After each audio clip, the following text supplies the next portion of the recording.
Kita beralih ke informasi berikutnya. Pemirsa, kecewa Bupati Pati Sudewo masih menjabat, warga Pati berunjuk rasa di alun-alun Juwana. Warga menuntut Pansus Hak Angket segera mencopot Sudewo dari jabatannya. Sesepuh, bini sepuh, aji sepuh, wonten ing tlatah Kawedanan Juwana ingkang tuhu. Aksi unjuk rasa di alun-alun Juwana Kabupaten Pati kembali digelar.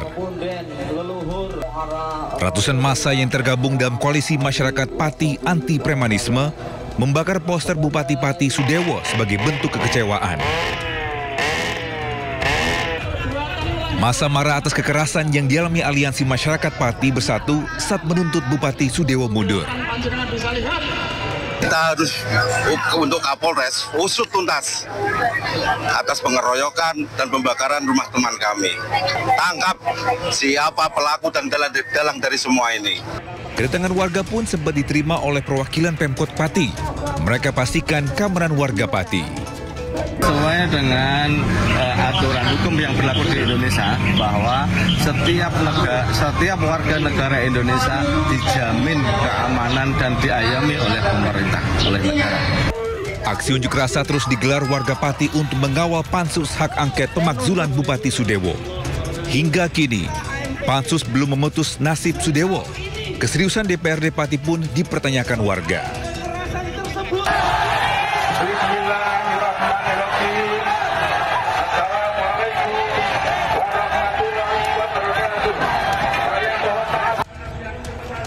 Sebelumnya, Bupati Sudewo menjadi sorotan setelah menaikkan PBB Pati hingga 250%.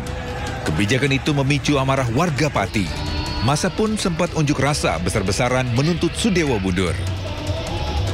Tak hanya itu, Sudewo juga diduga terlibat korupsi pembangunan dan pemeliharaan jalur kereta api. Bupati Pati ini pun sempat diperiksa KPK sebagai saksi. Kini warga Pati menanti nasib. Tim Liputan iNews melaporkan.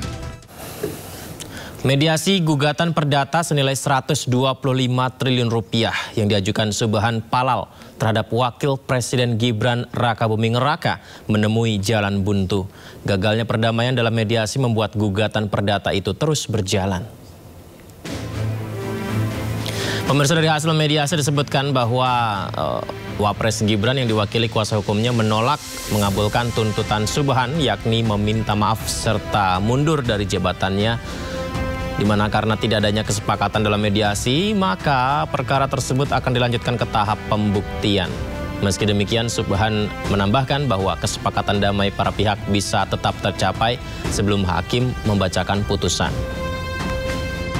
Saya menyarankan di dua persyaratan itu, satu minta maaf, kedua mundur dari jabatannya masing-masing. Tapi itu nggak bisa dipenuhi, itu aja. Dua-duanya tidak mau, Pak? Ya dua-duanya tidak memenuhi persyaratan apa yang saya minta. Sementara itu, pemirsa, pengamat kebijakan publik Bonatua Silalahi menyentil kapasitas Institusi Arsip Nasional Republik Indonesia atau ANRI. Pasalnya, ANRI mengakui tidak memiliki arsip ijazah Presiden ke-7 RI Joko Widodo.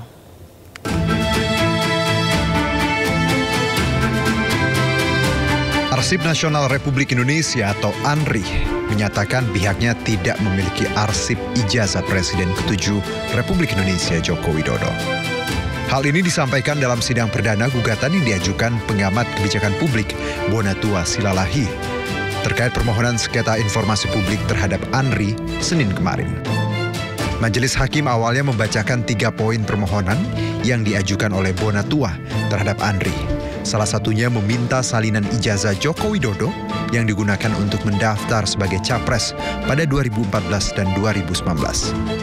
Menanggapi permintaan tersebut, pegawai ANRI menjelaskan bahwa pihaknya tidak memiliki arsip terkait dokumen ijazah Joko Widodo. Betul, keberatan sudah disampaikan pada 14 Agustus sebetulnya, tetapi di luar jam kerja sehingga baru kami register adalah 15 Agustus. Dan telah kami sampaikan karena di 15 Agustus itu sebetulnya pemohon hanya menyampaikan surat keberatan tapi belum disertai formulir keberatan. Kemudian kami mohon untuk melengkapi, kemudian sudah dilengkapi pemohon oleh pada tanggal yang sama. Kemudian karena 18 Agustus itu ada libur cuti bersama, sehingga nomor register keberatan atas pengajuan keberatan yang diajukan tersebut sudah kami balas melalui email pada 19 Agustus 2020. Apa jawaban saudara itu? Jawaban tersebut hanya menyampaikan nomor register keberatan terlebih dahulu. Jadi memverifikasi bahwa pengajuan keberatan sudah diterima dan akan diproses. Terkait ini, Bonatua Silalahi pun menyinggung kapasitas institusi ANRI yang tak menyimpan arsip ijazah Jokowi. Padahal dalam undang-undang, ANRI diwajibkan memiliki arsip dokumen tersebut. Konsekuensi pidana bagi yang tidak meminta. Karena ANRI diberi oleh undang-undang, ANRI diberi kewenangan memaksa untuk meminta itu dokumen. Nah, sementara oleh undang-undang juga KPU tidak berhak menahan itu arsip, dia harus memberikan ke lembaga yang punya fungsi kearsipan. Begitu, Sebelumnya, Bonatua Silalahi bersama sejumlah tokoh menerima salinan ijazah Jokowi dari KPU DKI Jakarta. Salinan ijazah tersebut selanjutnya didalami tim pencari fakta yang terdiri dari Roy Suryo, Refli Harun, dan Dr. Tifa.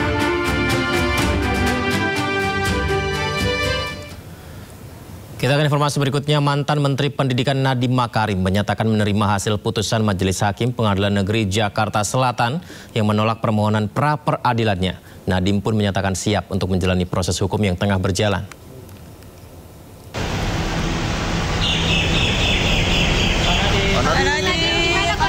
Sehat, Pak. Sehat, Pak. Mantan Mendikbudristek Nadiem Makarim mengaku menerima keputusan Pengadilan Negeri Jakarta Selatan yang menolak pra-peradilan dirinya. Nadiem pun memohon doa agar penanganan kasusnya bisa berjalan lancar. Ia menyatakan siap untuk menjalani proses hukum yang tengah berjalan.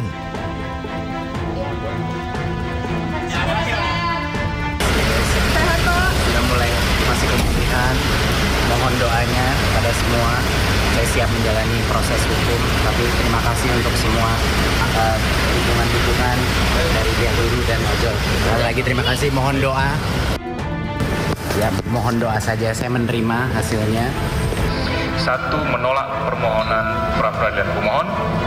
2. Membebankan kepada pemohon untuk membayar biaya perkara sejumlah nihil.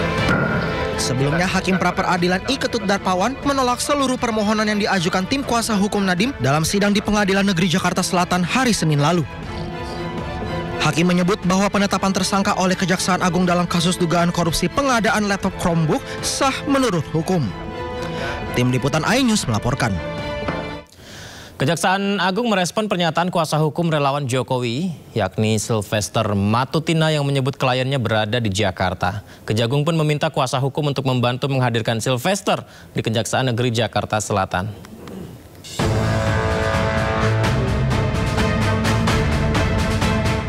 Kuasa hukum Ketua Umum Solidaritas Merah Putih Sylvester Matutina menyebut kliennya berada di Jakarta. Sebelumnya, Kejaksaan Negeri Jakarta Selatan mencari keberadaan relawan Jokowi itu untuk segera dieksekusi. Bahkan masa berdemo menuntut Sylvester segera ditangkap. Namun, kuasa hukum Sylvester mengklaim kasus Sylvester sudah kedaluarsa sehingga tidak dapat dieksekusi. Bahkan pihaknya berencana mengajukan peninjauan kembali untuk kedua kalinya. Pak Sylvester yang intinya ada di Jakarta. Itu dulu saya jelaskan ya. Intinya ada di Jakarta terkait dengan eksekusi yang akan dilaksanakan oleh Kejaksaan. Sebenarnya aliansi dari Aruki itu telah menggugat Kejaksaan Negeri Jakarta Selatan di Pengadilan Jakarta Selatan dan jelas gugatannya ditolak. Artinya apa? Eksekusi tidak perlu dilaksanakan lagi. Itu yang perlu saya sampaikan. Terkait dengan referensi hukum yang bisa saya sampaikan terhadap perkara Sylvester Matutina, bahwa jelas pasal yang menjerat Pak Sylvester telah kadaluarsa. Menjalankan putusan terkait dengan undang-undang hukum pidana yaitu pasal 8485 bahwa peristiwa tersebut telah kadaluarsa dan tidak patut untuk dieksekusi lagi. Merespon hal ini, Kejaksaan Agung pun meminta kuasa hukum Sylvester membantu menghadirkan kliennya di Kejaksaan Negeri Jakarta Selatan. Kami sangat berharap itikat baik dan kooperatifnya dari penasihat hukum dan juga saudara Sylvester untuk hadir di Kejaksaan Negeri Jakarta Selatan untuk melaksanakan eksekusi karena yang bersangkutan perkaranya sudah inkrah dan sudah mempunyai keputusan yang tetap Dan terkait adanya keinginan melakukan upaya PK, silakan, itu hak daripada terpidana. Namun pada prinsipnya bahwa upaya hukum PK tidak menunda eksekusi. Anang menyebut hingga saat ini Kejaksaan Negeri Jakarta Selatan tetap melakukan upaya pencarian dan eksekusi terhadap Sylvester. Kejaksaan juga akan melakukan langkah-langkah yang tegas, terukur dan sesuai ketentuan hukum yang berlaku. Permasalahan bangsa ini adalah ambisi politik Yusuf Kala. Mari kita... Sebelumnya, Sylvester Matutina telah divonis bersalah atas kasus pencemaran nama baik terhadap mantan Wakil Presiden Yusuf Kala pada tahun 2018. Hal ini terkait tudingan Sylvester yang menilai JK menggunakan isu SARA untuk memenangkan pasangan Anies Sandi di Pilkada DKI 2017. Namun hingga kini, pihak kejaksaan belum mengeksekusi Sylvester. Tim Liputan iNews melaporkan.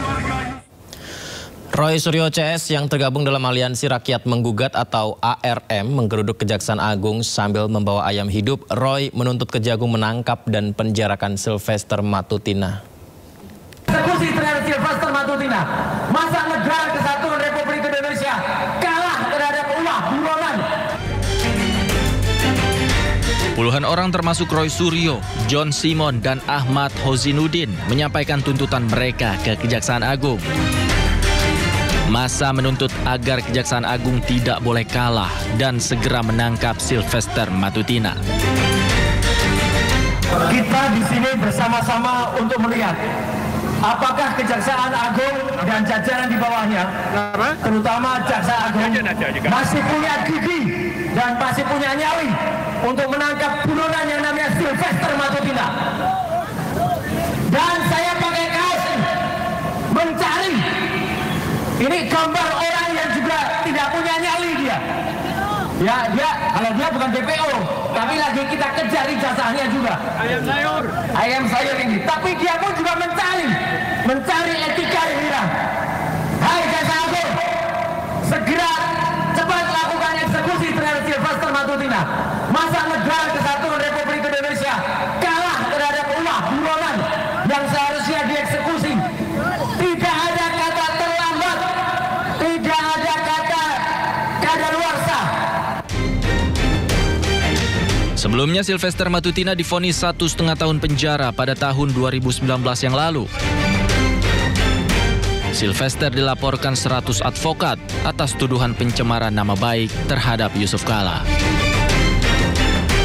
Dari Jakarta, Tim Liputan iNews melaporkan.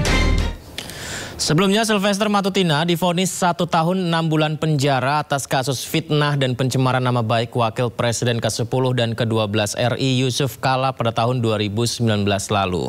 Meski demikian, Sylvester Matutina tidak juga dieksekusi kejaksaan.